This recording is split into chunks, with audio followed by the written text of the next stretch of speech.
स्वागत है आप सभी का beginner to master UPSC CSC channel in Unacademy. So कैसे हैं आप सभी? बहुत अच्छे, ठीक है। आई होप बहुत अच्छे होंगे आप सभी। तो चलिए आज हम स्टार्ट करेंगे अपना टॉपिक इकोनॉमिक्स। इकोनॉमिक्स में मैं बिल्कुल बेसिक से आपको सारे टॉपिक करा दूंगा, ठीक है। जितने भी बेसिक्स होते हैं जो बिगनर्स हैं उनको पूरे टॉपिक यहाँ पे कंप्लीट करा दिए जाएंगे, ठीक है। स्टेप बाय स्टेप सारे टॉपिक कंप्लीट होंगे, फिर उनका टेस्ट होगा। उसके लिए आप मुझे मेरे टेलीग्राम चैनल पे और अकेडमी ऐप पे जाके फॉलो कर सकते हो। Deepak Kumar Singh is my name, ठीक है। आप अनअकैडमी ऐप डाउनलोड करते हो, आपको daily live classes, live test, unlimited access, structure course, बहुत सारी चीज़ें अवेलेबल होती है। मैं वहाँ पे आपको हिस्ट्री और इकोनॉमिक्स पढ़ाऊँगा। उसके अलावा वेरियस बहुत सारे टीचर्स हैं जो आपको स्क्रीन पे दिख रहे हैं, ठीक है। Here are some description about the fees. अगर आप लोग को एडमिशन लेना तो आप यहाँ पे फीस जान सकते हैं, और आपको एडिशनल 10% डिस्काउंट चाहिए तो प्लीज़ यूज माई कोड दीपक1। Okay, thank you so much. चलिए तो स्टार्ट करते हैं आज का टॉपिक हम लोग, व्हाट इज इकोनॉमिक्स। तो आज रखना है अब की क्लास में एक चीज़ मैंने बिल्कुल चेंज की है, नो पीपीटी। मीन्स मैं कोई लिखी हुई चीज़ यहाँ पे दोहराऊंगा नहीं। जैसे आप क्लास ऑफलाइन लेते हो, मैं सीधे ऑफलाइन का मज़ा आपको यहाँ पे देने वाला हूँ, ठीक है। हर एक टॉपिक आपको इतने बेहतरीन से समझाए जाएंगे कि सेम आपको फील होगा कि नहीं भाई ये तो बिल्कुल ऑफलाइन की तरह क्लास लग रही है। ये वाइट बोर्ड इमेजिन करो, ठीक है, और मैं आपको समझाने जा रहा हूँ। मैं यहाँ पे लिख के पूरा कंप्लीट कराऊंगा कोर्स, ठीक है। और आप अपने नोट्स को खुद मेक करो, ठीक है। या फिर आपको पीडीएफ नोट्स चाहिए तो आप टेलीग्राम चैनल और मुझे व्हाट्सअप कर सकते हो। Here are my WhatsApp number, ठीक है। ये मेरा व्हाट्सअप नंबर है, आप मुझे व्हाट्सअप कर सकते हो। Even you can also send me the Telegram, ठीक है। टेलीग्राम पे आप ग्रुप को भी ज्वाइन कर सकते हो, ठीक है। चलो तो देखते हैं भाई, स्टार्ट करते हैं। सबसे पहले व्हाट इज इकोनॉमिक्स, आखिर इकोनॉमिक्स होता क्या है, ठीक है। अब अगर आपसे कोई पूछ ले कि भाई बहुत बेसिक आप तैयारी कर रहे हो भाई सीएससी की, बट आपसे अगर कोई पूछ ले कि भाई इकोनॉमिक्स क्या होता है, खैर सिलेबस में इंडियन इकोनॉमी है, बट हमें इकोनॉमिक्स समझना जरूरी है, बेसिक तो हमारा क्लियर होना चाहिए, ठीक है। तो मेरा मानना ये है कि इकोनॉमिक्स क्या होता है, बेटर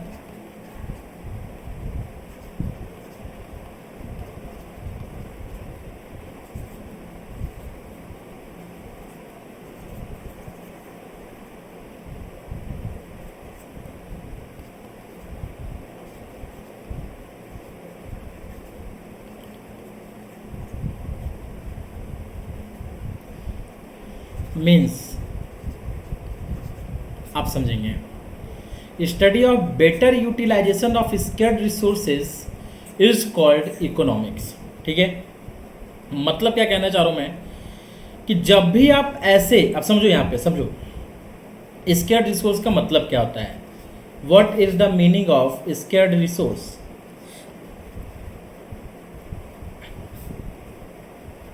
तो ध्यान देंगे, स्केर्ड रिसोर्स हम उस रिसोर्स को कहते हैं जिनका यूज आप केवल वन टाइम कर पाओ, ठीक है। वन टाइम जिनका यूज कर पाओ, या तो वो डे बाय डे, ठीक है, डे बाय डे जो चीज़ें डिक्रीज होती जाती, कम होती जाती हैं, उन सभी चीज़ों को हम क्या कहते हैं, स्केर्ड रिसोर्स। लाइक मनी, आपको भाई 1 तारीख को पेमेंट मिल जाता है, आपकी सैलरी मिल जाती है। अब एक को आपको सैलरी मिली 5000 रुपीज़ मान लो, तो भाई क्या वो 30 तारीख तक 5000 रहेगा क्या? नहीं, वो हमेशा कम होता जाएगा। लेकिन अब ये भी नहीं कि जहाँ कम हो रहा है फिर दोबारा ये पैसा वापस आ जाएगा, नहीं है। दोबारा इस पैसे के लिए आपको अर्न करना पड़ेगा, फिर मेहनत करनी पड़ेगी और फिर आपको ये पेमेंट मिलेगा। क्लियर है? तो यहाँ पे दिख रहा है आपको कि ये डे बाई डे जो पैसा, जो चीज़ें कम होती जाती हैं, डीजल, पेट्रोल, ठीक है। इंडिया में सबसे बड़ा स्केर्ड रिसोर्स लैंड एरिया, ठीक है। इंडिया जब इंडिपेंडेंट हुआ था तब उसकी पॉपुलेशन नियर अबाउट 34 करोड़ से 40 करोड़ के बीच में थी, ठीक है। लेकिन आज इंडिया वही है, ठीक है। आपके सामने अगर इंडिया देख लो तो इंडिया आपके सामने तो बिल्कुल आप देखेंगे कि इंडिया तो बस इतना ही है ना भैया, ठीक है। इंडिया तो आपके सामने इतना ही है, लेकिन इतने से इंडिया में अब की आबादी 137 प्लस हो गई है, 137 करोड़ प्लस। अब इतनी बड़ी आबादी को इतने इसी एरिया में एडजस्ट करना ही क्या कहलाता है, इकोनॉमिक्स कहलाता है। कहने का मतलब उसका बेटर यूटिलाइजेशन। तो जितने भी स्केर्ड रिसोर्स हैं इनका जब आप बेटर यूटिलाइजेशन सीख लेते हो, दिस इज कॉल्ड द, ये जहाँ करना सीखते हो, this is called the economics. उसी को हम इकोनॉमिक्स कहते हैं। बेटर यूटिलाइजेशन मीन्स 99% आप उसको यूज करने की कोशिश करो। 100% आप किसी भी चीज़ का नहीं यूज कर सकते, लेकिन 99% तक हम कैसे स्केर्स रिसोर्स का बेटर यूटिलाइजेशन करें, इसके बारे में हम सीखते हैं कहाँ पे बेटा, इकोनॉमिक्स में। क्लियर है, गेटिंग द पॉइंट, ठीक है, गॉट इट। अब समझो, अब यहाँ पे एक बात समझना, एक एग्जाम्पल के तहत मैं आपको समझाता हूँ। एक बच्ची है, ठीक है, एक बच्ची है, वो कॉलेज से घर आई, तो स्कूल से घर आई, तो उसके टीचर ने बोला था कि कल तुम्हें एक 20 रुपये की कॉपी और एक 10 रुपये का पेन लेके आना है। तो बच्ची ने बोला ठीक है, मैं 20 रुपये की कॉपी एक 10 रुपये के पेन लेके आऊँगी। तो घर पे अपने फादर से बोली कि एक 20 रुपये की कॉपी और एक मतलब 5 रुपये की पेन थी, मान लो 5 रुपये की पेन टीचर ने मंगाया है, तो आप मान लो कि 20 रुपये की कॉपी मंगाया और 5 रुपये की पेन मंगाया, तो कितना होता है 25 रुपीज़। उसके फादर ने उसको 30 रुपीज़ दिए कि ये लो 30 रुपये और जाके ले लो। जब वो दुकान पे जाने लगी तो उसका छोटा भाई भी उसके साथ चला गया। उसका भाई जाते ही दुकान पे चॉकलेट देखा और रोने लगा कि नहीं मुझे चॉकलेट चाहिए, तो 10 रुपये की उसने चॉकलेट ले ली। अब 10 की जब उसने चॉकलेट ले ली, जब हम 25 में से 10 रुपीज़ माइनस करते हैं तो हमारे पास कितना बचता है बेटा, 15 रुपये। अब 15 रुपये में क्या मिलेगा उसको, कॉपी मिल नहीं सकती, पेन मिलेगी, लेकिन कॉपी चाहिए तो उसको कम से कम भाई 20 रुपये चाहिए। अब यहाँ पे जो रिसोर्स का 10 रुपये उसने चॉकलेट ले ली, तो 30 में से माइनस होगा, एक सेकेंड, 30 से माइनस होगा, फिर उसके पास बचेंगे 20 रुपीज़। अब या तो वो कॉपी ले सकती है या पेन ले सकती है, दोनों नहीं ले सकती है। या तो वो कॉपी पे परचेज कर पाएगी या तो पेन ले पाएगी, दोनों नहीं ले पाएगी।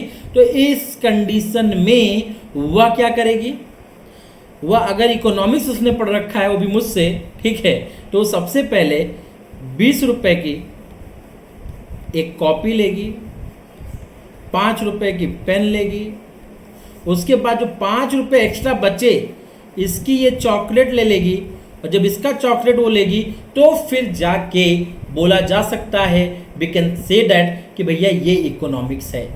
इसमें उस जो जिसको चॉकलेट चाहिए थी उस बच्चे को, उसको चॉकलेट भी मिल गई, ठीक है, मैक्सिमम मतलब लिमिटेड रिसोर्स में मैक्सिमम सेटिस्फैक्शन यहाँ पे सबको मिल गया, ठीक है, उसका जो एम था मेन एम भी पूरा हो गया। तो इकोनॉमिक्स यही सिखाता है कि जो सबसे जरूरी चीज़ है पहले आपको उसमें एक्सपेंस करना चाहिए, फिर बात की चीज़ों में, ठीक है। दिस इज कॉल्ड इकोनॉमिक्स, और इसी को हम सीखते हैं कहाँ पे बेटा, इकोनॉमिक्स में। क्लियर है, ठीक है, आई होप आप समझ में आ गया होगा व्हाट इज इकोनॉमिक्स। एक बार फिर से दोहरा लो, better utilisation of scarce resources is called economics, ठीक है। तो जो स्केर्ड रिसोर्स है उनका मैक्सिमम यूटिलाइजेशन आप जब करते हो तो उसी को हम क्या कहते हैं, इकोनॉमिक्स कहते हैं। क्लियर है, ठीक है, diesel, petrol, money, land area, ठीक है, इसका 99% यूटिलाइजेशन कैसे किया जाए, ठीक है, इसको हम इकोनॉमिक्स कहते हैं। क्लियर है बेटा, आई होप समझ में आ गया होगा आपको, ठीक है। तो चलो चलते हैं नेक्स्ट, हम देखते हैं कि और क्या है, ठीक है। देखो भाई, अब नेक्स्ट इकोनॉमिक्स के बाद जो सेकेंड पॉइंट है जो हमारे सामने आता है कि एक तो इकोनॉमिक्स तो हमने देख लिया, ठीक है, यहाँ पे इकोनॉमिक्स तो हमने समझ लिया। अब सेकेंड क्वेश्चन ये आता है भैया कि जो इकोनॉमिक्स है इसमें इकोनॉमी फिर क्या है, अगर ये इकोनॉमिक्स है तो इकोनॉमी क्या है। तो बोला जाता है कि इकोनॉमिक्स की थ्योरी तो हमने समझ ली, अब हमारे सामने एक और क्वेश्चन आ गया, ठीक है, कि व्हाट इज इकोनॉमी, ठीक है। But before going to discuss economy, हमें एक बार इकोनॉमिक्स के टाइप्स पे डिस्कशन कर लेना चाहिए। तो इकोनॉमिक्स के टाइप्स जो हैं, ठीक है, यहाँ पे हम लिख देते हैं ताकि लोगों को समझ में आ जाए, टाइप्स ऑफ इकोनॉमिक्स, ठीक है। तो इकोनॉमिक्स के टाइप्स जो हैं बेटा वो दो हैं। पहला जो टाइप है this is called micro economics, ठीक है, इसको क्या कहते हैं हम बेटा, माइक्रो इकोनॉमिक्स, ठीक है। और सेकेंड वन जो है this is called macro economics, ठीक है। तो here one micro economics and here one macro economics, ठीक है। तो व्हाट इज माइक्रो इकोनॉमिक्स, एक ही चीज याद रखेंगे, स्टडी अबाउट इंडिविजुअल,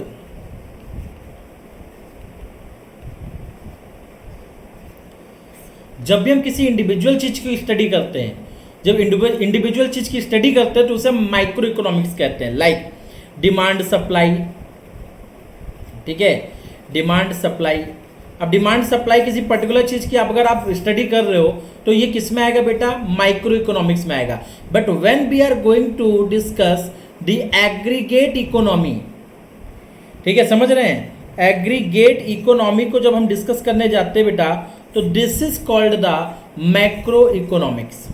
क्लियर है, तो इसे हम क्या कहते हैं, मैक्रो इकोनॉमिक्स। तो याद रखेंगे इकोनॉमिक्स के दो टाइप्स हैं, माइक्रो मैक्रो। माइक्रो में हम स्टडी अबाउट द इंडिविजुअल देखते हैं, किसी एक पर्सन की डिमांड सप्लाई को स्टडी करना हो, किसी पर्टिकुलर चीज की डिमांड सप्लाई को स्टडी करना हो। और मैक्रो में पूरे इंडिया को स्टडी करते हैं, लाइक महंगाई, इन्फ्लेशन एक मैक्रो टर्म है।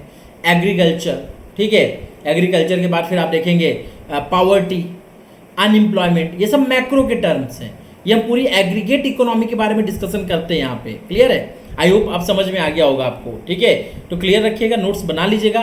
Two types of economy, micro and macro. The first one study about individual, the second one aggregate economy. ठीक है, रट लेना है इस क्लास में, यहीं पे सारी चीजें बेटा रट लेनी है। क्लियर है? ताकि फिर हमें कभी भूलना ना पड़े उस चीजों को। ठीक है, चलो अब ये हमने इकोनॉमिक्स देख लिया, इकोनॉमिक्स के टाइप्स देख लिए। नाउ सेकेंड हमारे सामने एक है कि व्हाट इज इकोनॉमी। अब क्वेश्चन मार्क आ गया भाई, व्हाट इकोनॉमी क्या होता है। ठीक है, what is economy, what is economy, एक हमारे सामने क्वेश्चन मार्क आ गया। अब इकोनॉमी क्या होता है उसको एक बार स्टडी करते हैं। ठीक है, तो याद रखेंगे इकोनॉमिक्स में कुछ चीजें होती हैं, प्रोडक्शन, डिस्ट्रीब्यूशन, कंजम्पशन। ठीक है, तो प्रोडक्शन, डिस्ट्रीब्यूशन, कंजम्पशन, जब हम इन तीन चीजों की बात करते हैं, ठीक है, जब इन तीन चीजों के बारे में डिस्कस करते हैं कि व्हाट टू प्रोड्यूस, क्या प्रोड्यूस करना चाहिए, कैसे उसको डिस्ट्रीब्यूट करना है लोगों तक, और लोग किस प्रकार से हम उस चीज़ का प्रोडक्शन करें, क्या उसका प्राइस रखे कि लोग उसको क्या कर सके, कंज्यूम कर सकें। जब हम तीनों को मिला देते हैं तो फिर ये जाके कहलाती है क्या, इकोनॉमी। मतलब इकोनॉमी जो है वो जब हम पर्टिकुलर इकोनॉमिक्स को, जब हम एक इकोनॉमिक्स को जब किसी पर्टिकुलर रीजन में प्रैक्टिकली, ठीक है, अप्लाई करते हैं, ठीक है, प्रैक्टिकली अप्लाई कर देते हो, मतलब what is economics, better utilisation of scarce resource. ठीक है, और जब उसको आप किसी एक इलाके में देखते हो, पर्टिकुलर ज्योग्राफिकल रीजन में देखते हो, तो जब वहां पे उसको अप्लाई करते हो तो this is applied form is called the economy. ये अप्लाइड फॉर्म ही क्या कहलाता है बेटा, इकोनॉमी कहलाता है। इसके तीन पोर्शन है, प्रोडक्शन, डिस्ट्रीब्यूशन और कंजम्पशन। क्लियर है? आई होप समझ में आ गया होगा। प्रोडक्शन, डिस्ट्रीब्यूशन, कंजम्पशन, ये तीन फेज है किसके, इकोनॉमी के। ठीक है, और ये तीनों के बारे में जो डिसीजन लिया जाता है this is called the economy. ठीक है, इसी को हम इकोनॉमी कहते हैं। कि भैया अगर मान लो, ठीक है, इसके टाइप्स पे अभी मैं आपको बताऊंगा, समझ में आ जाएगा। जैसे अमेरिका मान लो, अब अमेरिका में थोड़ी ना कोई 2 रुपए का कोई बिस्किट बनाने जाएगा, ठीक है, क्योंकि वहाँ की इकोनॉमी, वहाँ के लोगों की डिमांड अलग है। ऐसे इंडिया में जो चीज़ें बनती है क्योंकि इंडिया के लोगों की डिमांड अलग है, चाइना के लोगों की डिमांड अलग है, तो इसीलिए हर एक जगह की इकोनॉमी भी अलग अलग है। और इसी आधार पे, इसी बेस पे हम अगर इकोनॉमी को देखें तो इकोनॉमी मेन तो 4 टाइप्स की होती है, और वैसे ही 8 टाइप्स की है। कितने टाइप की, 8 टाइप्स की इकोनॉमी है। क्लियर है? वैसे बेसिकली तो 4 ही होते हैं, मेन तो 4 होते हैं, लेकिन 4 और इसके नेचर पे डेवलप करके पूरे 8 टाइप्स की इकोनॉमी को हम देखेंगे। ठीक है, इस लेक्चर में कि 8 टाइप्स की इकोनॉमी होते क्या है। तो चलिए देख लेते हैं। देखो भाई, देखो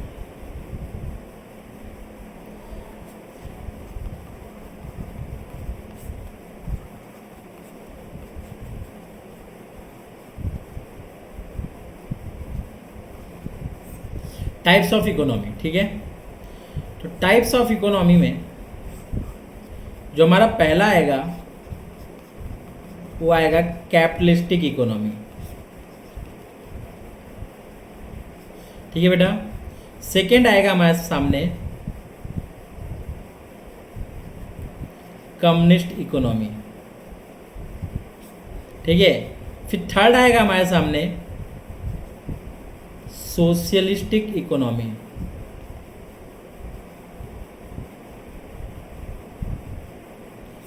और फिर फोर्थ आएगा हमारे सामने मिक्स्ड इकोनॉमी।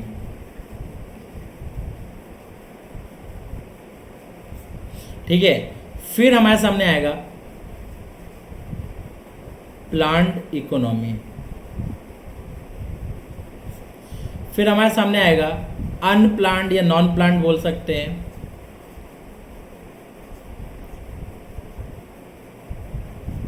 इकोनॉमी। फिर दो और आएंगे, क्लोज इकोनॉमी, ठीक है, और सेकेंड आएगा ओपन इकोनॉमी, ठीक है। तो here are the 8 types of economy, capitalistic, communist, socialistic और mixed, planned, unplanned, close, open, ठीक है। ये जो 4 हैं, ये वाला पोर्शन, ये इसको मिला दो और इसको मिला दो, तो these are called the main types of economy, ठीक है। और ये जो है, ये पोर्शन ये पोर्शन ये पोर्शन होगा, इस पोर्शन को मिला दो, तो this is called the secondary types of, ठीक है, टाइप्स ऑफ इकोनॉमी। लाइक हम इसको ये बोल सकते हैं कि ये नेचर, इकोनॉमी का नेचर के बिहाफ पे हम इसको डिफाइन करते हैं, ठीक है। लेकिन मेन तो ये है। अब इन चारों को हम डिस्कस करेंगे, but before going to discuss this 4, हम एक बार ये इजी है इनको पहले देख लेते हैं ताकि हमारे दिमाग में बैठ जाए, फिर हम उस पर डिस्कशन करते हैं, ठीक है। तो सबसे पहले यहाँ पे आपको दिख रहा है प्लान्ड इकोनॉमी, वेरी इजी। जिस भी कंट्री की इकोनॉमी एक खास प्लान पे चल रही है, जैसे इंडिया में 5 ईयर प्लान है, ठीक है। तो जब किसी देश की इकोनॉमी को, जब वो कंट्री अपनी इकोनॉमी रन करता है, ठीक है, तो प्लान करता है, प्री प्लान करता है, ठीक है, कि भाई हमें जो इकोनॉमी है उसको अगले 5 साल 10 साल के लिए कैसे डेवलप करना है, क्या इन्वेस्टमेंट करना है, कितना पैसा चाहिए, बजट बना के चलता है, तो उसे हम कहते हैं प्लान्ड इकोनॉमी, जैसे इंडिया है। अनप्लान्ड इकोनॉमी मतलब उनके पास कुछ होता ही नहीं है, पैसा आया तो खर्च करेंगे, नहीं आया तो नहीं खर्च करेंगे, विदाउट एनी प्लान, ठीक है। करंट सिचुएशन में डिसीजंस होते हैं, ऐसी इकोनॉमी को हम नॉन प्लान्ड या अनप्लान्ड इकोनॉमी कहते हैं। और फिर आती है क्लोज और ओपन इकोनॉमी। तो इंडियन गवर्नमेंट को बोला जाता है कि इंडिया 1991 के पहले क्लोज थी और 1991 के बाद ओपन हुई। ऐसा क्यों बोला जाता है? जब भी कोई इकोनॉमी वर्ल्ड के दूसरे कंट्रीज से एक्सपोर्ट और इंपोर्ट करती है, समझ रहे ना, वर्ल्ड के दूसरे कंट्रीज से एक्सपोर्ट इंपोर्ट करती है, तो उसे ओपन इकोनॉमी कहते हैं। और जब कोई इकोनॉमी सेल्फ सफिशिएंट, मतलब अपने आप को मानती है कि मैं सेल्फ सफिशिएंट हूँ, वर्ल्ड के किसी भी कंट्री से उसका ना तो एक्सपोर्ट का कोई रिलेशन होता है ना तो इंपोर्ट का होता है, तो फिर उसे हम क्या कहते हैं? क्लोज इकोनॉमी कहते हैं, ठीक है। तो याद रखेंगे ओपन और क्लोज में यही डिफरेंस है, एक्सपोर्ट इंपोर्ट का होना ओपन, ना होना क्लोज। प्लान्ड मतलब कोई खास बजट बनाकर, प्लान बनाकर, प्री प्लान बना के इकोनॉमी रन की जाए, plan without any plan economy run की जाए, करंट सिचुएशन को देखते हुए, तो अनप्लान, ठीक है। ये 4 टाइप्स हो गए जो हमारे लिए इजी हो गए और इन्हें समझना भी इजी हो गया।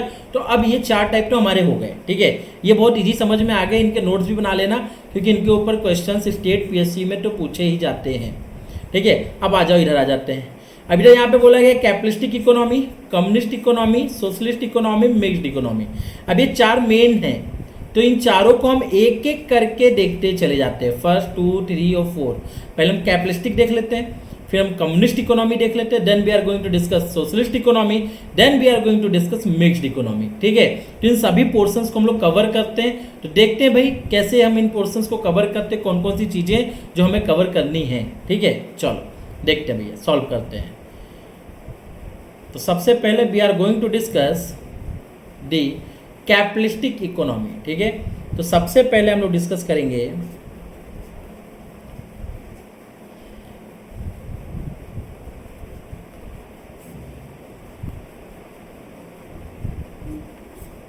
Capitalistic economy. अब कैपिटलिस्टिक इकोनॉमी क्या है, बस ध्यान से सुना।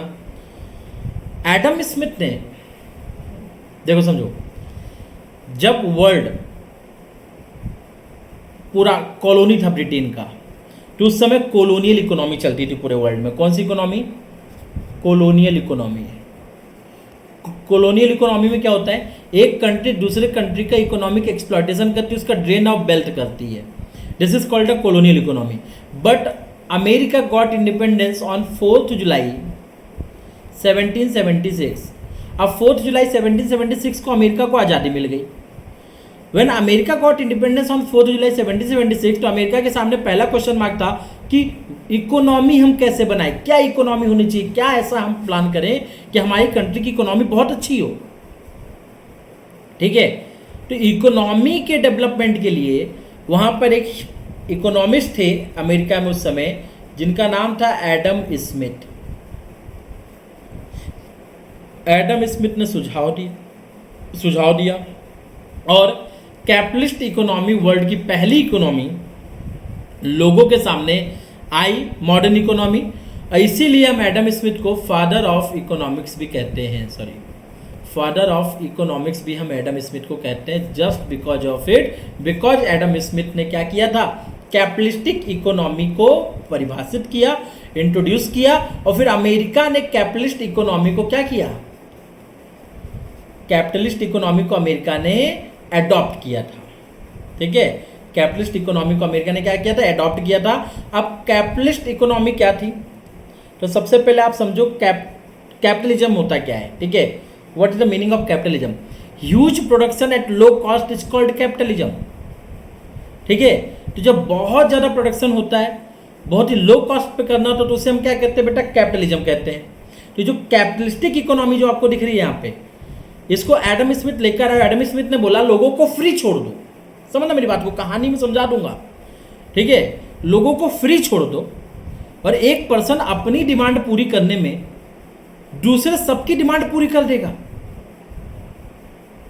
मतलब वो अपनी डिमांड पूरी करेगा, फ्री रहेगा, वो अपने डेवलपमेंट के पीछे पीछे वो अनजाने में अपने से जुड़े 50 लोगों का और डेवलपमेंट कर देगा। तो अब ये तुमको पॉइंट खटक रहा होगा, भैया ये कैसे, तो समझा देता हूं।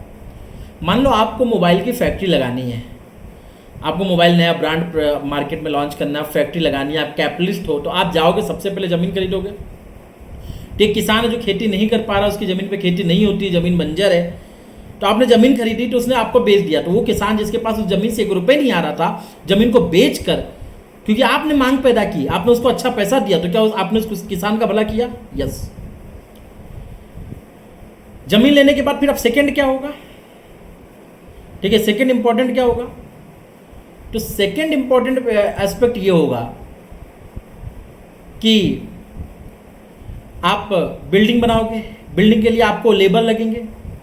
अब आप लेबर लाओगे, अब आप लेबर लेकर आओगे तो क्या जो आदमी जिनके पास ना खेत है ना कुछ है, बेरोजगार हैं, अपना खुद का खेत भी नहीं है कि अपना रोजगार चला सके, तो क्या उनको रोजगार दोगे? यस, आप उनको रोजगार दोगे।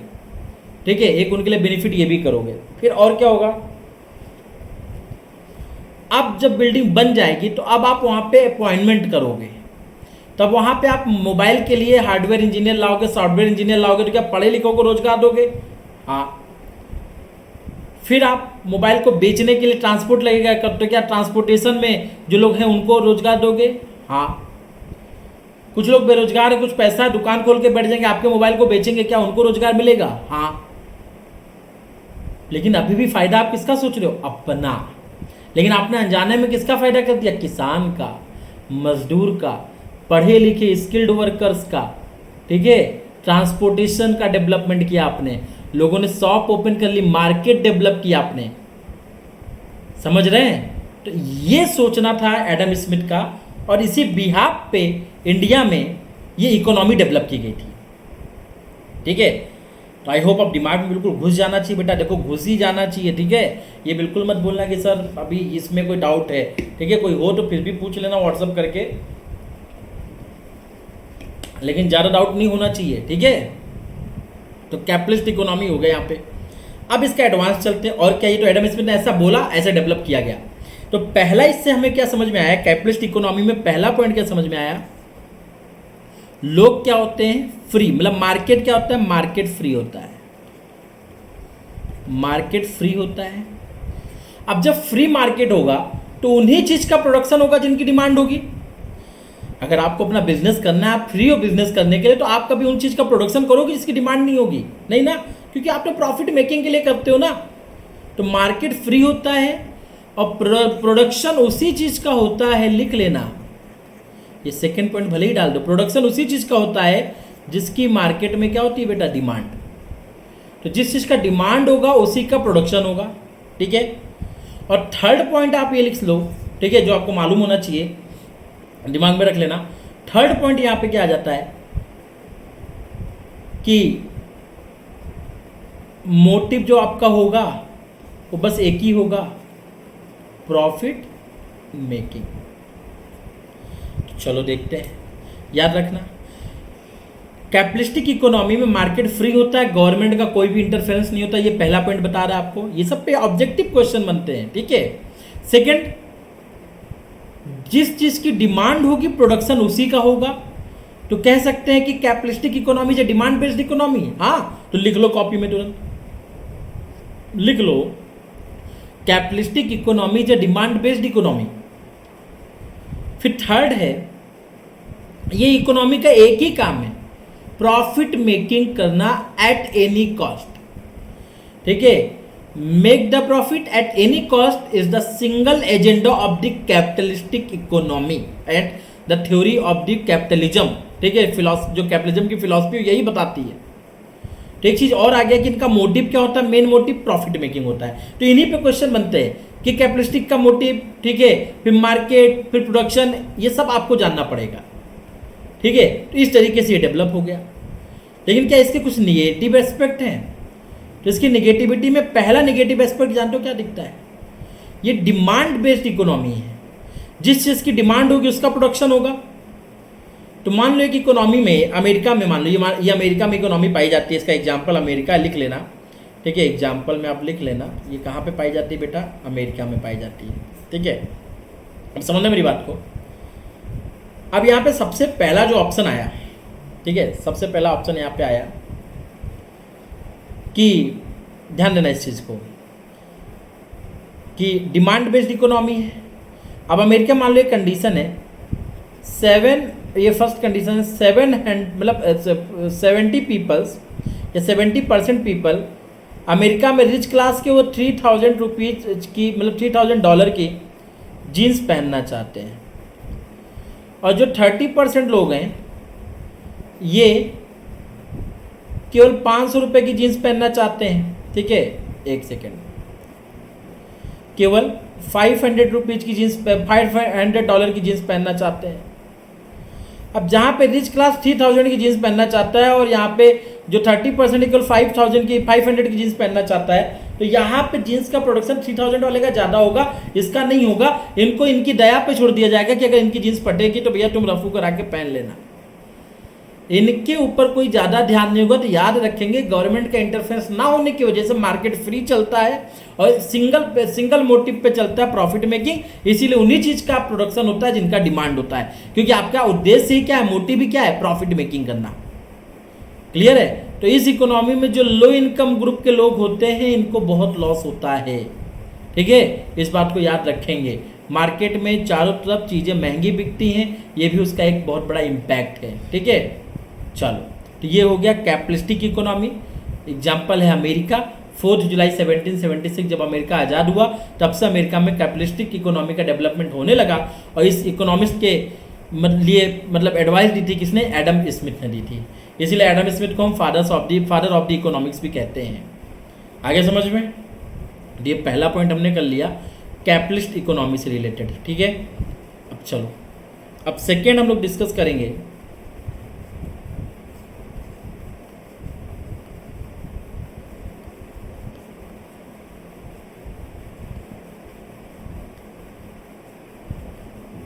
Communist economy.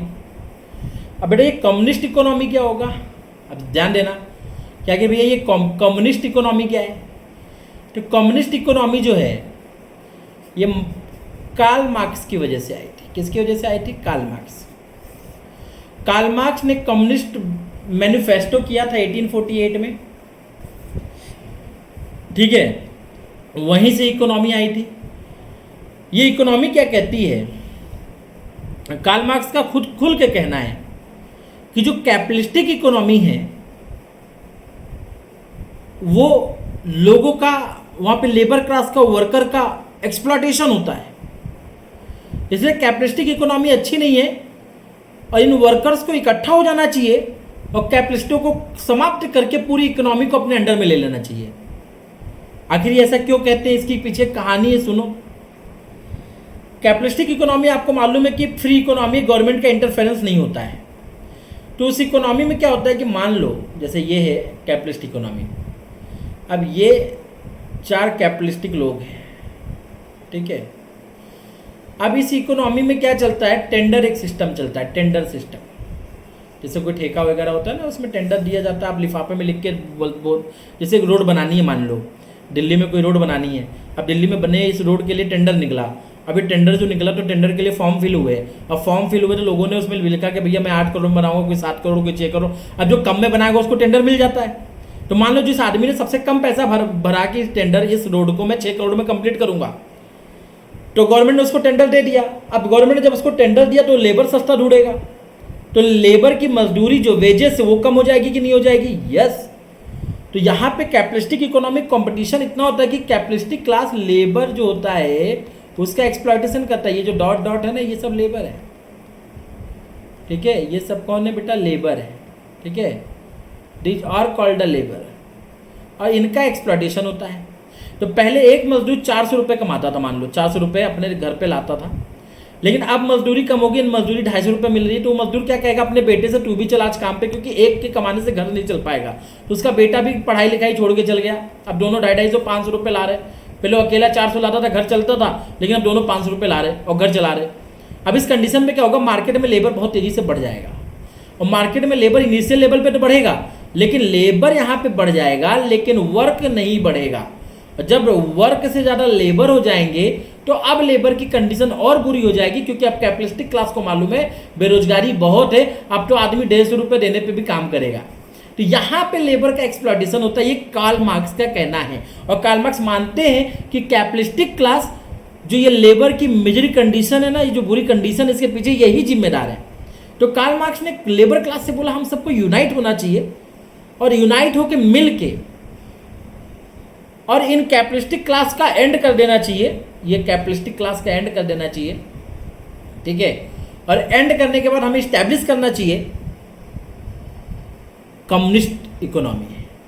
10 लोग आने चाहिए, चुनाव लड़के आपस में से 10 लोग आने चाहिए, वर्कर क्लास ही, और वही पूरी इकोनॉमी को रन करे। तो यहाँ पे याद रखना, इस इकोनॉमी में जब बोला कार्ल मार्क्स ने, तो जब रन होगी तो इसमें एक कॉन्सेप्ट दिया गया था, एक थ्योरी दी गई थी, बहुत इंटरेस्टिंग थ्योरी है। कार्ल मार्क्स बोला कि जब कम्युनिस्ट इकोनॉमी आ जाएगी तो जो लोगों को वर्क मिलेगा, वर्क अकॉर्डिंग टू क्वालिफिकेशन मिलेगा, ठीक है। और सेकेंड इन्होंने बोला, और सैलरी जब मिलने की बारी आएगी तो सैलरी अकॉर्डिंग टू वेजेस मिलेगा। तो अब वर्क अकॉर्डिंग टू क्वालिफिकेशन, अब काम चाहिए तो भैया तुम ग्रेजुएट हो तो ही बैंक मैनेजर बनोगे, बैंक का एग्जाम निकालो तो ही बैंक मैनेजर बनोगे। लेकिन जब सैलरी की बात आएगी तो अगर चपरासी के घर में 10 बच्चे हैं, तुम्हारे घर में 2 बच्चे हैं, तो सब चपरासी की सैलरी ज़्यादा होगी, तुम्हारी कम होगी।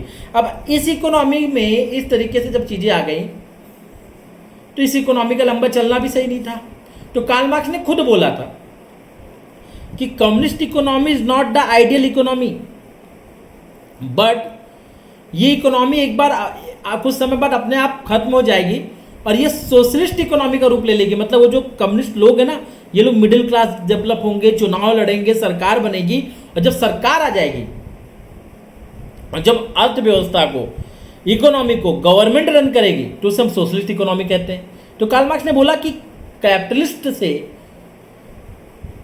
समझ मेरी बात को, कैपिटलिस्ट सीधे आप कम्युनिस्ट पे नहीं आ सकते, सोशलिस्ट पे नहीं आ सकते, लेकिन कैपिटलिस्ट से जो सोशलिस्ट पे लाने के लिए जो ब्रिज का काम करेगा वो कम्युनिस्ट इकोनॉमी करेगा, ऐसा कार्ल मार्क्स का मानना था। और इसीलिए कार्ल मार्क्स ने कम्युनिस्ट इकोनॉमी, कम्युनिस्ट मैनिफेस्टो में लेबर क्लास को उस समय अवेयर किया था, अवेकनिंग की थी, और इसी के चक्कर में मूवमेंट हुआ और रूस में पहली कम्युनिस्ट इकोनॉमी स्टैब्लिश हुई।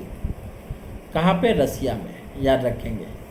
ये एग्जाम्पल कहाँ का? रसिया का है, और अभी इसका चाइना भी एग्जाम्पल है, ठीक है। तो this two are the examples of the communist economy, दिमाग में रख लेना, ठीक है। अब यहाँ पे एक बहुत अनोखा क्वेश्चन ये है एक बार एक लोगों ने पूछा कि कार्ल मार्क्स से कि भाई कैपिटलिस्ट कैसे खत्म किए जाए, तो कार्ल मार्क्स ने बोला कैपिटलिस्ट एक ही चीज़ से खत्म हो सकते हैं, प्राइवेट ओनरशिप एबॉलिश कर दो। अगर आप प्राइवेट ओनरशिप को एबॉलिश कर दोगे तो कैपिटलिस्ट खत्म। मान लो मेरा घर बंगला है, सब कुछ है, अब वो मेरा रह ही ना जाए तो मैं क्या पूंजीवादी कहलाऊंगा, मैं कैपिटलिस्ट होऊंगा? नहीं ना। अंबानी का इतना बड़ा मकान है, अब जो लोग रोड पे मुंबई में सोते हैं उनको बोल दिया जाए कम्युनिस्ट इकोनॉमी इंडिया में आ जाए, तो बोले कि अंबानी के सबसे ऊपर वाले फ्लोर पे ये वाला भीख मांगने वाला आदमी, ठीक है, बांद्रा में रहने वाला ये, इधर रोड पे इधर ये फुटपाथ पे सोने वाला ये अंबानी के जिस फ्लोर पे रख दे। कहने का मतलब आपके घर में, आपका खुद का घर पे आपका अधिकार नहीं रहेगा। मैं टीचिंग कर रहा हूँ, मेरी डिमांड जो है मुझे उस हिसाब से पैसे मिलेंगे। मैं अगर सिंगल रहता हूँ तो मुझे सिंगल के हिसाब से पैसे मिलेंगे, फैमिली होगी तो फैमिली के हिसाब से सैलरी मिलेगी। ऐसा कर दिया था तो इसका कोई अस्तित्व नहीं था, लोगों का मोटिवेशन एंड हो जाता है। क्योंकि एक बैंक मैनेजर का काम ज़्यादा टिपिकल होता है, लेकिन उसको सैलरी मिलेगी क्यों कम चपरासी से, क्योंकि चपरासी की नीड ज़्यादा, बैंक मैनेजर की कम है। तो इस तरह से इकोनॉमी लंबे समय तक रन नहीं कर पाती है। तो इस इकोनॉमी का मोटिव क्या निकल कर आ रहा है, आपको क्या पता चल रहा है? मोटिव क्या है? Welfare of the particular community इसका मोटिव है। क्या है इस इकोनॉमी का मोटिव? लिख लो कॉपी में, टेस्ट होंगे बेटा। वेलफेयर ऑफ पर्टिकुलर कम्युनिटी, ठीक है। अब इस इकोनॉमी का मतलब हो गया कि welfare of particular community is called the economics. ये बिल्कुल इनने क्लियर कर दिया कि welfare of the particular community is called the economy, मतलब वेलफेयर ऑफ पर्टिकुलर कम्युनिटी के लिए वेलफेयर करना ही क्या है? कम्युनिस्ट इकोनॉमी, ठीक है, कम्युनिस्ट इकोनॉमी। इनके लिए यही इकोनॉमिक्स बन गई कि इनका वेलफेयर करना है, यही हमारे लिए इकोनॉमिक्स समझ लो, ठीक है। और गवर्नमेंट का क्या इंटरफेरेंस होगा? नो। सब कुछ किसके हाथ में होगा? लेबर पर्टिकुलर कम्युनिटी के अंडर में होगा। तो when a economy run by the particular community and their motive is the welfare of the particular community, then that type of economy is called communist economy. It is a transitional phase between the capitalist economy and socialist economy, ठीक है, according to Karl Marx, ठीक है। तो याद रखेंगे यहाँ पे, getting my point, ठीक है। इस चीज को दिमाग में रखेंगे, लिख लेंगे। तो कैपिटलिस्टिक इकोनॉमी का मोटिव प्रॉफिट मेकिंग, आपके कम्युनिस्ट इकोनॉमी का motive welfare of particular community. Capitalist economy given by Adam Smith, communist economy given by Karl Marx, ठीक है। उसका एग्जाम्पल अमेरिका, इसका एग्जाम्पल रसिया, ठीक है। ऐसे कुछ आप ऐसे मिला के पढ़ोगे ना तो चीजें बहुत जल्दी से दिमाग में बैठ जानी है, ठीक है। चलो, तो ये हो गया आपका communist economy. Now next economy we are going to discuss, that economy is called socialist economy.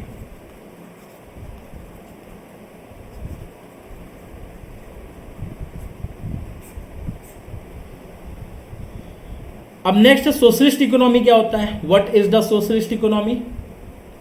तो देखो भैया ध्यान से सुनो, यहाँ पे सोशलिस्ट इकोनॉमी क्या होगा, बहुत ध्यान से सुन लेना, ठीक है। बहुत छोटा सा पॉइंट है, बहुत ज़्यादा क्रिटिकल नहीं लेना है। तो सोशलिस्ट इकोनॉमी क्या होगा, यहाँ पे सुन लो।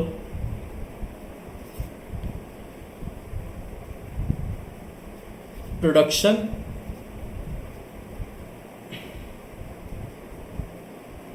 यहाँ पे आप सीधे लिख सकते हो, all means of production,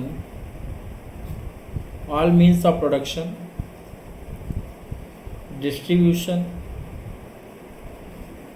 consumption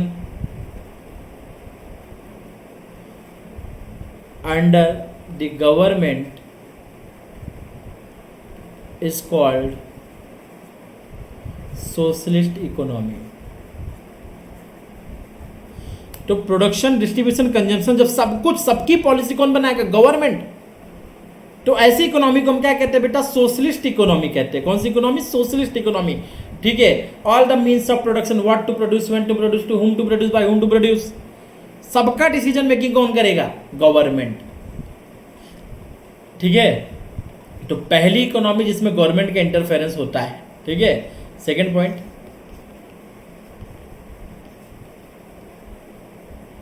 interference of the government. ठीक है, यहाँ पे रख लेना। अब थर्ड पॉइंट क्या होगा, इनका मोटिव क्या होगा, इनका मोटिव होगा वेलफेयर ऑफ द पीपल। कोई कम्युनिटी नहीं, सभी एक बराबर होंगे। वेलफेयर ऑफ द पीपल मतलब 70% peoples want 3000 rupees of jeans and 30% people want 500 rupees of jeans. Then jeans only produce to 500 rupees. क्यों? क्योंकि अगर ये प्रोड्यूस होगा तो दोनों का भला होगा, लेकिन अगर केवल ये प्रोड्यूस होगा तो फिर भैया इनका भला नहीं हो पाएगा। ठीक है, रेलवे सोशलिस्ट इकोनॉमी का एग्जाम्पल है। ठीक है, सरकारी बसें सोशलिस्ट इकोनॉमी का एग्जाम्पल है। गवर्नमेंट स्कूल सोशलिस्ट इकोनॉमी का एग्जाम्पल है। ठीक है, यहाँ पे गवर्नमेंट ही पर्टिकुलर कम्युनिटी के वेलफेयर के लिए क्या करती है, इकोनॉमी को अपने हाथ में रखती है। This is called the socialist economy. इनका मोटिव भी होता है welfare of the particular community, और ये कम्युनिस्ट इकोनॉमी जो है वही इसमें कन्वर्ट हो जाती है। इवन आफ्टर 1991 रसिया भी प्रॉब्लम में आ गया था कम्युनिस्ट इकोनॉमी के चक्कर में। फिर बाद में रसिया का साथ कई लोगों ने छोड़ दिया था, और रसिया में ऑयल क्राइसिस भी आ गया था, रसिया में फाइनेंशियल क्राइसिस भी आ गया था। फिर रसिया अब धीरे धीरे किस इकोनॉमी की ओर बढ़ रहा है, मिक्स्ड इकोनॉमी के अप्रोच को अपना रहा है। कौन? रसिया। इस बात को याद रखेंगे। क्लियर है? अच्छा, और चाइना प्रो कम्युनिस्ट। नेक्स्ट, अब ये कम्युनिस्ट इकोनॉमी हमारी होगी। पूरा क्रैश कोर्स से बेटा पूरा समझ में आ जाएगा। ठीक है, फिर टेस्ट करेंगे, अच्छा लगेगा। Mixed economy. ठीक है, तो next is the mixed economy. अब देखते भी मिक्स्ड इकोनॉमी क्या है। तो मिक्स्ड इकोनॉमी क्या है, याद रखेंगे, मिक्सचर ऑफ सोशलिस्ट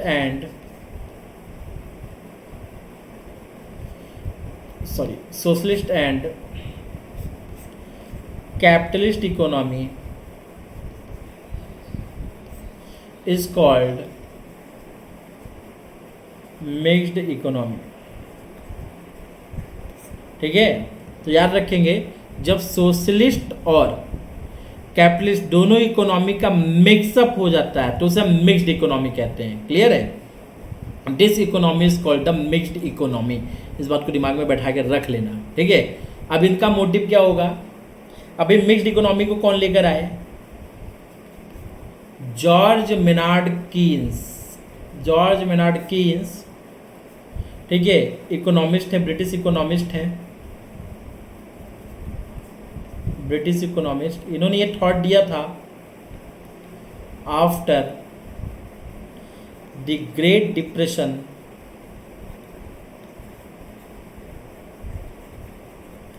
1929 में जो महामंदी आई थी, उसके बाद फिर जॉर्ज मेनार्ड कीन्स ने बोला था कि किसी भी कंट्री को ना तो कैपिटलिस्टिक केवल अपनाना चाहिए ना तो सोशलिस्ट अपनाना चाहिए, इन दोनों का मिक्सचर अपनाना चाहिए जिससे इकोनॉमी बच जाती है। तो इंडिया की गवर्नमेंट ने इसी को अपनाया है आफ्टर 1991। इंडिया में अभी जो इकोनॉमी है वो मिक्स्ड इकोनॉमी है। अब क्या होता है मिक्स्ड इकोनॉमी? मिक्स्ड इकोनॉमी में कैपिटलिस्टिक सोशलिस्ट दोनों फीचर होते हैं। ठीक है, एक पर्सन फ्री है कुछ भी करने के लिए, लेकिन जब उसके कार्य करने से किसी का एक्सप्लॉइटेशन हो तो गवर्नमेंट आके इंटरफेयर करती है। आईसीआईसीआई बैंक के बारे में कफा उड़ी कि आईसीआईसीआई बैंक बंद होने वाला है, भाग जाने वाला है, तो लोग अपने पैसे निकालने पहुंच गए, बैंक पे क्राइसिस आ गया। तो अगले दिन रिजर्व बैंक में न्यूज आ गई कि भैया आईसीआईसीआई में जिसका पैसा डूबेगा उसकी जिम्मेदारी मेरी है। तो लोग निश्चिंत हो गए। सरकार के बैंक पे भरोसा था, आरबीआई भरोसा था, लेकिन प्राइवेट पे नहीं था। लेकिन प्राइवेट कैपिटलिस्टिक का एरिया था, लेकिन जैसे लगा कि कैपिटलिस्टिक एरिया प्रॉब्लम में या फिर लोग प्रॉब्लम में, गवर्नमेंट तुरंत इंटरफेयर करती है। ऑयल क्राइसिस हुआ, गल्फ वॉर हुए, प्राइस ऑयल के बढ़ गए, तेल कंपनियों ने बेचा, हम तेल महंगे में बेचेंगे। गवर्नमेंट ने बोला नहीं ऐसा नहीं करोगे, इससे हमारे लोगों का एक्सप्लॉइटेशन होगा। गवर्नमेंट ने बोला क्या कि जितना भी दाम बढ़ा है वो हम तुम्हें एज अ सब्सिडी दे देंगे, तुम उसी दाम पे बेचो जिस दाम पे तुम पहले बेचते थे। इससे लोगों का एक्सप्लॉइटेशन होना रुक जाता है। तो ये बेटर एग्जाम्पल है किसका बेटा? मिक्स्ड इकोनॉमी का ये एग्जाम्पल है। आगे समझ में, आई होप क्लियर हो गया होगा आपको। ठीक है, तो ये मिक्स्ड इकोनॉमी का एग्जाम्पल है। मोटिव इनका लिख लीजिएगा। इनका मोटिव जो है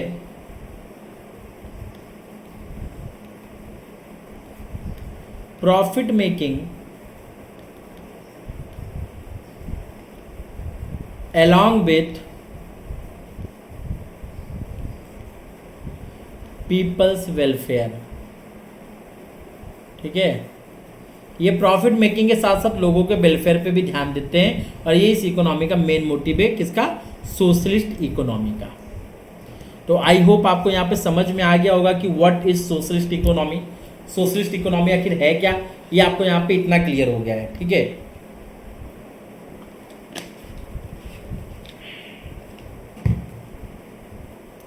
थर्ड वन,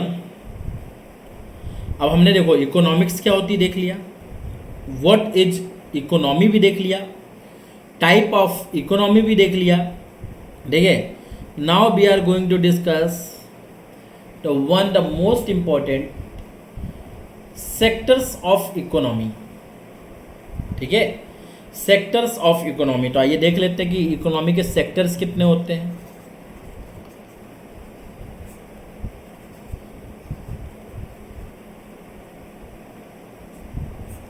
ठीक है, तो सेक्टर्स ऑफ इकोनॉमी अगर देखें बेटा,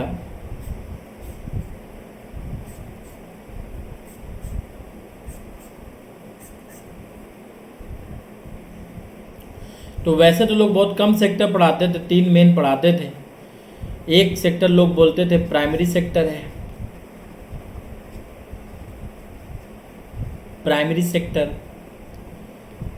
सेकेंड लोग बोलते थे सेकेंडरी सेक्टर।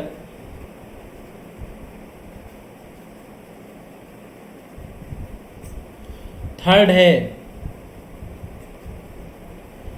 Tertiary sector. अब फोर्थ आ गया है क्वाटरनरी सेक्टर।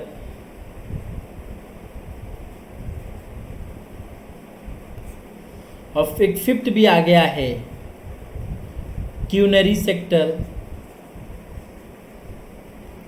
ठीक है, तो पहले कम ही होते थे, अब ज़्यादा हो गए हैं। अब यहाँ पे मैं आपके सामने हर एक पॉइंट को डिस्कस करने वाला हूँ बहुत डिटेल में।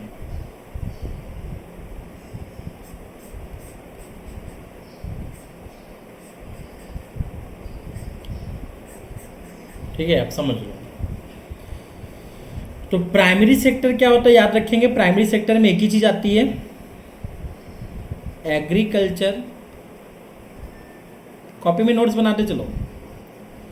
And allied sector. ठीक है, मुझे ऐसे पढ़ाना बहुत अच्छा लगता है। पीपीटी में क्या होता है, लाइन पढ़ते जाओ, मज़ा नहीं आता है। ऐसे समझाने में मज़ा आता है, और ये लगता है कि आपके दिमाग में मैं घुस रहा हूँ और चीज़ों को बैठा रहा हूँ। तो ये एग्रीकल्चर एंड एलाइड सेक्टर, जिस इकोनॉमी में ये सेक्टर सबसे ज़्यादा डेवलप होता है, बाकी नहीं होते हैं, ऐसी इकोनॉमी को हम बोलते हैं अंडर डेवलप्ड इकोनॉमी।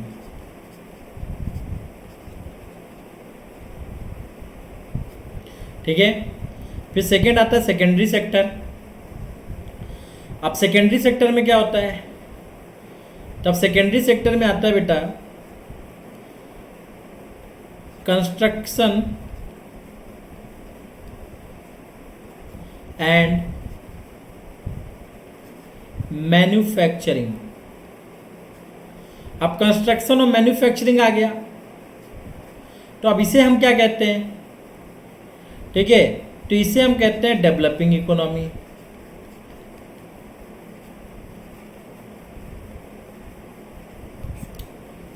जिस इकोनॉमी में ये सेक्टर चल रहा है डेवलपमेंट पे, वो डेवलपिंग इकोनॉमी कहलाती है। और फिर आता है आपका टर्सरी, जिसमें आ जाता है service sector. Service sector, manufacturing समझते हैं, आलू का चिप्स बना देना, कंस्ट्रक्शन मतलब बिल्डिंग बना देना। अब सर्विस सेक्टर, अब सर्विस सेक्टर जिस इकोनॉमी में डेवलप होता है, ठीक है, उसे हम सीधे बोल देते हैं भैया कि ये डेवलप्ड इकोनॉमी है। Developed economy. अब सर्विस सेक्टर में क्या क्या आ जाता है? एजुकेशन, हेल्थ, ठीक है, हॉस्पिटल्स वगैरह जो होते हैं, डॉक्टर्स जो होते हैं, इंश्योरेंस, ठीक है, transportation, these all come under the service sector. तो ये आ गया आपका डेवलप्ड इकोनॉमी। देन आपका आ जाता है क्वाटरनरी सेक्टर। अब क्वाटरनरी सेक्टर में क्या रहता है, अब ये दो सेक्टर बाद में ऐड किए गए हैं, ठीक है। क्वाटरनरी सेक्टर में बस एक ही चीज़ होती है, रिसर्च एंड डेवलपमेंट। जब समझो मेरी बात को, मान लो कि कोल्ड ड्रिंक आ गया है, कोका कोला मार्केट में बिक रहा है, लेकिन अब कोका कोला के साथ में और भी भैया काली वाली और बिकती, गांव में लोग काली वाली बोल कर ही पीते, चाहे कोक हो, चाहे पेप्सी, चाहे थम्सअप, उनके लिए तीनों एक है। लेकिन अब कोक अपने ब्रांड को और ज़्यादा बनाने के लिए और ज़्यादा बेचने के लिए उन्होंने क्या शुरू कर दिया, zero diet Coke, zero Coke, अलग अलग ला दिए ब्रांड, सब चीज़ें की, लेकिन ला दिया मार्केट में, ऐसा प्रेजेंट किया, लोगों ने उसको परचेज कर लिया। बिस्किट पार्ले ने एक बार दाम महंगा किया, बिस्किट बिकना ही बंद हो गया, तो पार्ले ने उसका दाम वही रहने दिया, पार्ले ने दूसरे बिस्किट निकाल दिया, क्रैकजैक निकाल दिया, हम खाते बड़े आराम से, लेकिन ऊपर देखते वो पार्ले का ही है। तो this is called a research and development. आजकल कंपटीशन मार्केट में इसका होना बहुत जरूरी है, इसीलिए इसे इकोनॉमी का क्वाटरनरी सेक्टर मान लिया गया है। और फिर एक क्यूनरी सेक्टर जो आज डेवलप्ड इकोनॉमी बहुत जरूरी है, और जिसे हम कहते हैं हॉस्पिटैलिटी। आजकल आप देखते हैं हॉस्पिटैलिटी सेक्टर बहुत तेजी से ग्रोथ कर रहा है। कहीं भी जाओ रिसेप्शनिस्ट होती है, आपके लिए हेल्प करने के लिए लोग होते हैं, बैंक में जाओ बैंक में भी रिसेप्शनिस्ट होती है, ये सब हॉस्पिटैलिटी सेक्टर में आते हैं। मे आई हेल्प यू सर, तो ये जो 3 वर्ड है, मे आई हेल्प यू, 4 वर्ड, ये हॉस्पिटैलिटी के वर्ड हैं, ठीक है। इस तरीके से भी इंसान की जेब से पैसा निकाला जाता है, तो इसे हम बोलते हैं क्यूनरी सेक्टर।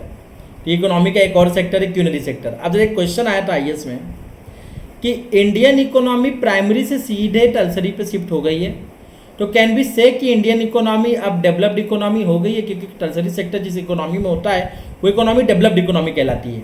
तो कैन बी से कि Indian economy is a developed economy now. बहुत अच्छा क्वेश्चन आया, कई लोगों ने आंसर भी दिया।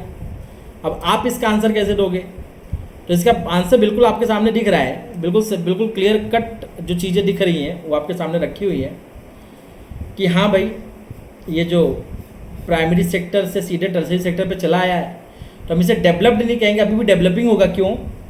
क्योंकि इस सेकेंडरी सेक्टर का डेवलपमेंट अभी भी इंडिया में नहीं हो पाया है। और जब भी किसी देश का डेवलपमेंट प्राइमरी से सीधे सेकेंडरी पे होता है, सेकेंडरी से टर्सरी पे होता है, तो ही वह इकोनॉमी अंडर डेवलप्ड से डेवलपिंग और डेवलप्ड कहलाती है। लेकिन इंडियन इकोनॉमी जो सीधे टर्सरी सेक्टर पे चली गई है, तो इस वजह से उसने सेकेंडरी सेक्टर के डेवलपमेंट को इग्नोर किया, और इसका जो डेवलपमेंट इग्नोर हुआ, इसकी वजह से एक हेल्दी टर्सरी सेक्टर का डेवलपमेंट नहीं हो पाया है। एक जो इंडिया में हेल्दी टर्सरी सेक्टर चाहिए, उसका डेवलपमेंट तब तक नहीं हो पाएगा जब तक सेकेंडरी सेक्टर नहीं होगा। सेकेंडरी सेक्टर होगा, लोगों को रोजगार मिलेगा, सबका पैसा आएगा, सब कमाएंगे, ज़्यादा कमाएंगे।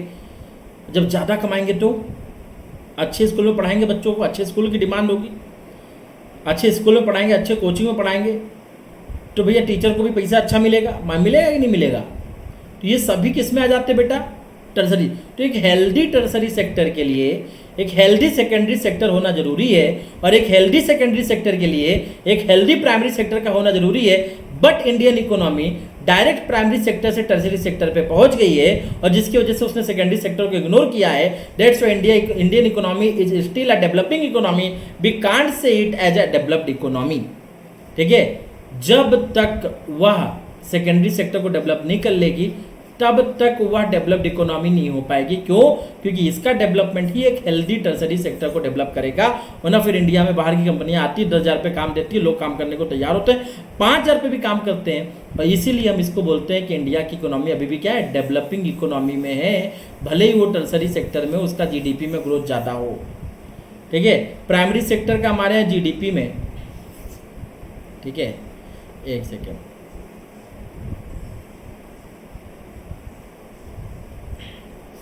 प्राइमरी सेक्टर का 17% हमारे यहाँ पे, मतलब 14% डायरेक्ट, इनडायरेक्ट 17% हमारे यहाँ पे कोलैबोरेशन है। ठीक है, और पॉपुलेशन कितनी लगी हुई है, 46% डायरेक्ट, इनडायरेक्टली 72% लगी हुई है। सेकेंडरी सेक्टर का 21% परफॉर्मेंस है, पॉपुलेशन वो बिल्कुल बराबर है, इसमें कोई ज़्यादा दिक्कत नहीं है। और 65% ये अकेले भाई साहब लेके घूम रहे हैं। ठीक है, तो ये अकेले 65% लेके चलते हैं। तो वही बोला गया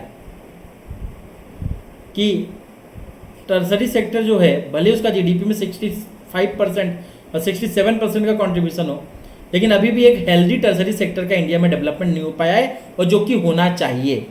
इसकी नीड है और नेसेसरी भी है कि इंडिया में एक हेल्दी सर्विस सेक्टर का होना बहुत ज़रूरी है बेटा। और जब ये primary sector, secondary sector, tertiary sector तीनों डेवलप हो जाते हो, मार्केट में बहुत बेटर कंपटीशन आ जाता है, तो भी इसमें ग्रोथ के लिए फिर क्वाटरनरी सेक्टर की नीड पड़ती है, रिसर्च एंड डेवलपमेंट।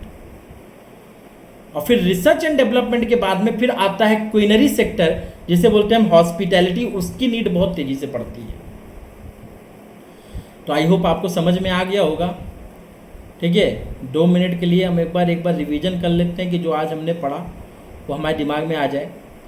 तो सबसे पहले बेटा हम लोगों ने आज क्या कंप्लीट किया? द फर्स्ट वन, हमने डेफिनीशन कंप्लीट की कि इकोनॉमिक्स होता है क्या है। ठीक है, better utilisation of scarce resources. फिर सेकेंड हमने क्या आप देखा यहाँ पे, टाइप्स ऑफ इकोनॉमिक्स देखा। कौन कौन से बेटा? Micro, study about individual, and macro, study about aggregate. फिर हमने थर्ड क्या देखा यहाँ पे, जो थर्ड पोर्शन हम लोगों ने डिस्कस किया, the third portion is that,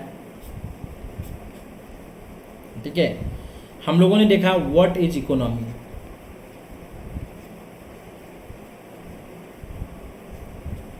ठीक है, इकोनॉमी क्या है ये हमने देखा थर्ड। ठीक है, और इकोनॉमी के बाद फिर फोर्थ देखेंगे, जो फोर्थ जो इंपॉर्टेंट है हमारे सामने। ठीक है, तो फोर्थ पोर्शन इज दैट कि हमने ये देखा सेक्टर्स और टाइप्स ऑफ इकोनॉमी। तो टाइप्स ऑफ इकोनॉमी में हमने देखा capitalistic economy, communist economy, socialist economy, mixed economy. ठीक है, ये हमने देखा, यहाँ पे कंप्लीट किया। फिर हमने प्लान भी देखा, अनप्लान भी देखा, हमने क्लोज भी देखा, हमने ओपन भी देखा। ठीक है, इस तरीके से हमने इतने टाइप की इकोनॉमिक्स देखी। फिर हम लोगों ने क्या डिस्कस किया? Sectors of economy. ठीक है, अभी रिसेंटली हम लोगों ने क्या देखा? Sectors of economy.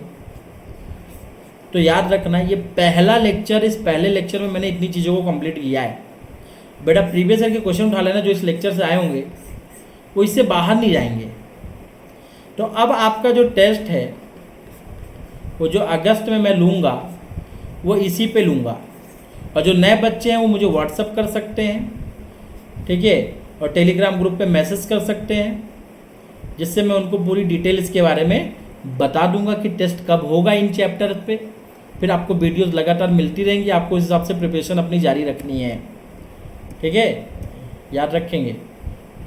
और here are also my Telegram channel की, ये मेरा व्हाट्सअप नंबर है। और अगर आप में से किसी को सब्सक्रिप्शन लेना है तो प्लीज़ यूज माई कोड दीपक1 for getting additional 10% discount. Okay, thank you so much. I hope आपको अच्छा लगा होगा, मुझे सजेशंस देंगे। ठीक है, चलिए।